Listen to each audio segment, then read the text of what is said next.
come back for another magical mystery tour, I suppose. Very well. Let me see what I can find. Stay close.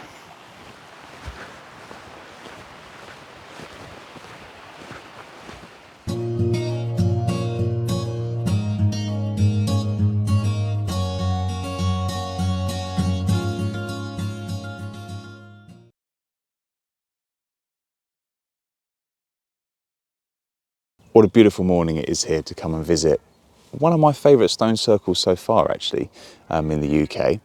So I'm in Cumbria, just outside of Penrith, to visit Long Meg and her 58 or so daughters. So this is Long Meg. Hello, Meg.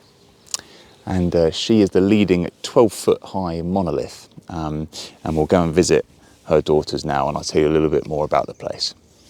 Access here is super easy. There's a well signposted main car park, which is plenty spacious enough, and that's around about a 5-minute walk to the main site. But there's also space for 1 or 2 vehicles up at the site, which is prioritised for disabled parking. Meg herself stands outside the circle looking inward. 2 large blocks represent east and west within the circle, and then 2 extra portal stones at a proposed entrance. In the morning sun, Meg glistens as the sun catches her crystals, and she's situated at the point of the mid-winter sunset. Legends of course shroud Meg and her daughters, and it's said that these stones are named after the witch Meg of Meldon. But my favourite tale of these stones is that a wizard of Scotland, Michael Scott, was believed to have turned the coven of witches that used to practice here to stone. And it's said that if you have a magic eye, you can still see Meg herself encased within the stone. Another sweet little tale about these stones is that they cannot be counted, and if anyone can count them twice and get the same total, the spell will be broken, the witch is free, and you shall remain cursed. 52, 53, 54, 55, one more time. 57, 58, 59, 6. Meg, you little tinker.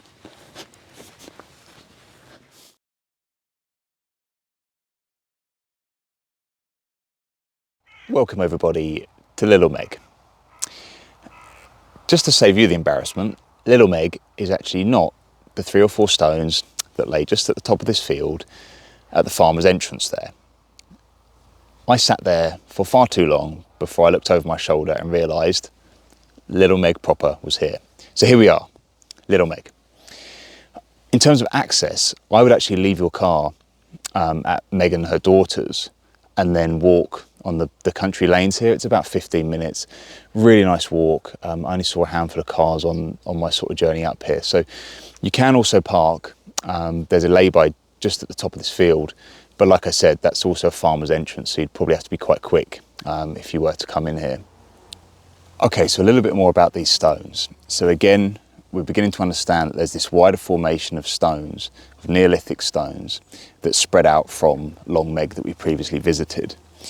Apparently, when this was first uncovered, Little Meg was covered in moss, and there was another decorative front stone full of these concentric circles and spiral shapes, and in the centre there was a cauldron, charcoal and bones actually found.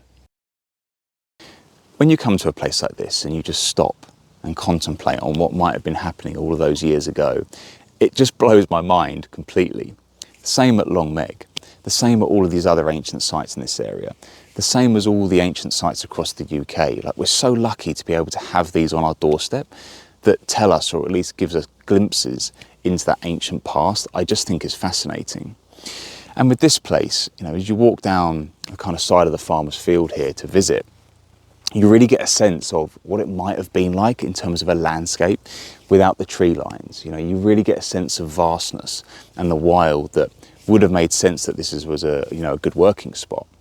And likewise, I just love that image, you know, that it was all covered in moss and there was buried underneath here a cauldron and bones. You know, it was clearly a working spot for somebody or a group of people, and what they were doing there, we'll never know. And you know, I kind of like that as well. It really leaves that to my imagination. And with my imagination running wild, I'm just going to take the walk back.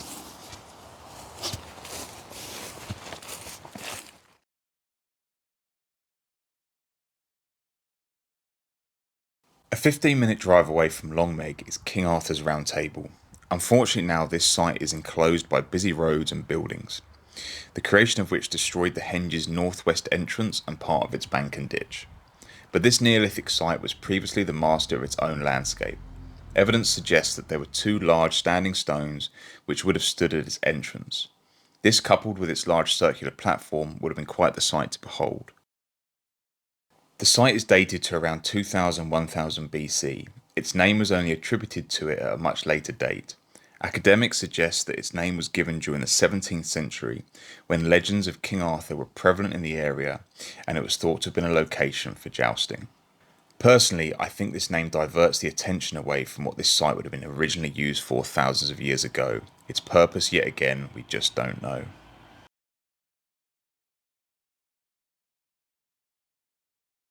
A stone's throw away is the magnificent Mayburgh Henge. Again, the ambience of this site is slightly destroyed by the M6 running just alongside it, and if you're going to visit, I would do it in the early hours when the traffic along the motorway is at its quietest. That said, at any time, this site is still very impressive. You walk into an enclosed space with at least 3-metre high banks surrounding. The central piece is a gorgeous lone stone, and it's once thought that it was accompanied by at least 7 others.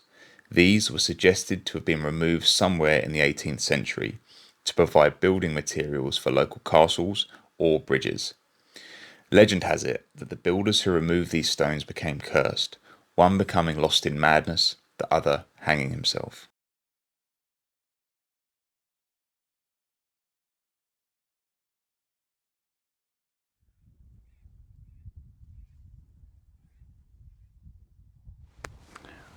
Welcome everybody to the magnificent Castlerigg, otherwise known as the Druids' Circle,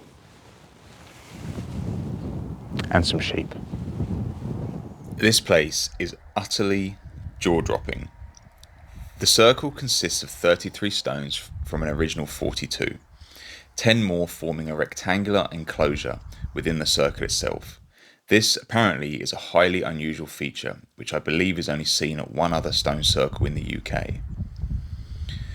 The stone circle is enclosed almost perfectly by a ring of mountains, the views of which are staggering. To the south lies Birkrigg, to the north Skiddaw, the west Derwent Falls, and to the east the North Pennines can all be seen. This landscape provides such an atmospheric feel, whether it's the early morning fog or sunlight carving its way through the mountains. This place is an absolute must-see. A word of warning though, you will not be here alone. In the day, it's an incredibly busy site. To really maximise your experience here, I would recommend visiting this site in the pre-dawn or dusk hours. Accessibility is great, which adds to its popularity. There's a large lay-by just outside the site.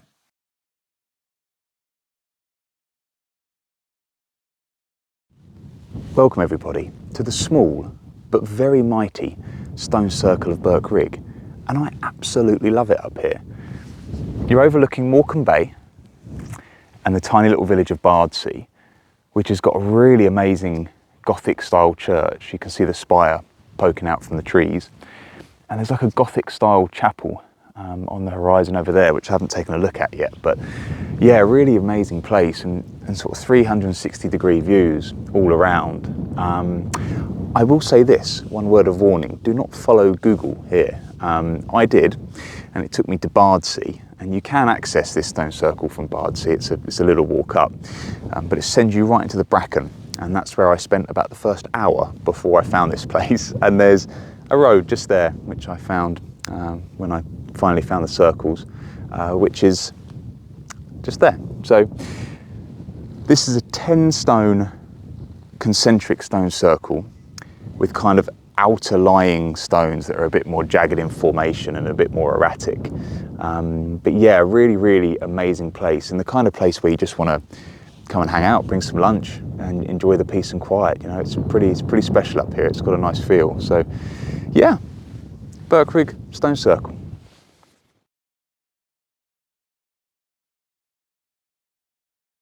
This was by no means a comprehensive list of all the sites within Cumbria. There were 2 sites in particular that I missed out on seeing that I had every intention of going to see. The first of those was Elver Hill Stone Circle. This site lies on private farmland, which I found, but I could not find the circle itself.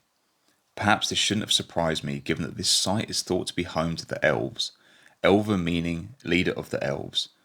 Perhaps they were just hiding it from me. Most disappointingly though, I did not get to visit Swinside Stone Circle. This I think would have been a rival to Castlerigg.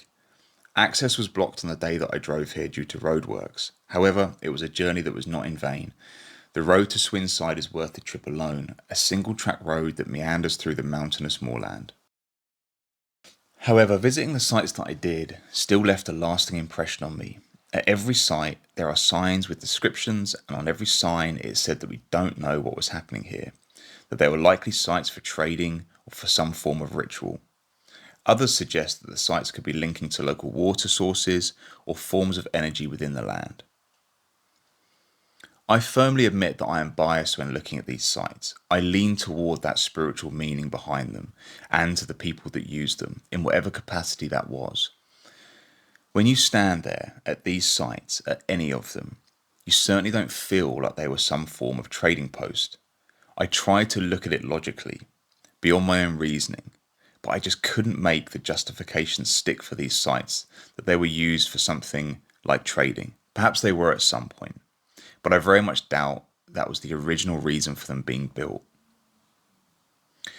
So I was just left with a sense of complete awe that I was standing at sites that displayed a level of knowledge not only to their build, but aligning them with certain celestial events, such as the midwinter solstices, but also in awe of what people thousands of years ago were doing here. If only these stones could talk.